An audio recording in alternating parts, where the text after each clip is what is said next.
ഇടുക്കി മൂലമറ്റത്ത് അയ്യപ്പ ഭക്തർ സഞ്ചരിച്ച tempo traveller നിയന്ത്രണം വിട്ട് കൊക്കയിലേക്ക് മറിഞ്ഞു. 17 പേർക്ക് പരിക്കേറ്റു.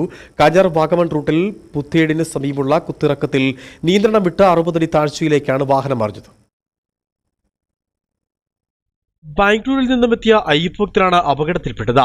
3 കുട്ടികളടക്കം 21 അയ്യപ്പ ഭക്തരായിരുന്നു വാഹനത്തിലുണ്ടായിരുന്നത്. ഡ്രൈവർ ഉൾപ്പെടെ 4 പേരുടെ നില ഗുരുതരമാണ്. പരിക്കേറ്റ 15ഓളം പേരെ മൂലമറ്റത്തെ സ്വകാര്യ ആശുപത്രിയിൽ പ്രവേശിപ്പിച്ചു. ഗുരുതരമായി പരിക്കേറ്റവരെ തൊടുപുഴയിലെ സ്വകാര്യ ആശുപത്രിയിൽ പ്രവേശിപ്പിച്ചിട്ടുണ്ട്. ശബരിമല ദർശനത്തിന് ശേഷം പുല്ലുമേട്ടിലെത്തി മകരജ്യോതി കണ്ട് മടങ്ങുകയായിരുന്ന അയ്യപ്പ ഭക്തർ സഞ്ചരിച്ച വാഹനമാണ് അപകടത്തിൽപ്പെട്ടത്. വാഹനം മരത്തിൽ തട്ടി നിന്നതിനാൽ കൂടുതൽ താഴ്ചയിലേക്ക് മറിയാതെ വൻ ദുരന്തമൊഴിവായി. നാട്ടുകാരാണ് ആദ്യം ഓടിയെത്തി രക്ഷാപ്രവർത്തനം നടത്തിയത്. പിന്നീട് കാഞ്ഞാർ പോലീസും മൂലമറ്റം തൊടുപുഴ സ്റ്റേഷനുകളിൽ നിന്നുള്ള ഫയർഫോഴ്സ് സ്ഥലത്തെത്തി. 100 കണക്കിന് വാഹനങ്ങൾ സഞ്ചരിക്കുന്ന പാതയാണെങ്കിലും കാഞ്ഞാർ പുള്ളിക്കാനം റൂട്ടിൽ കാര്യക്ഷമമായ സുരക്ഷാ സംവിധാനങ്ങളില്ലെന്നും നാട്ടുകാർ പറയുന്നു. Idukki vision news, Idukki.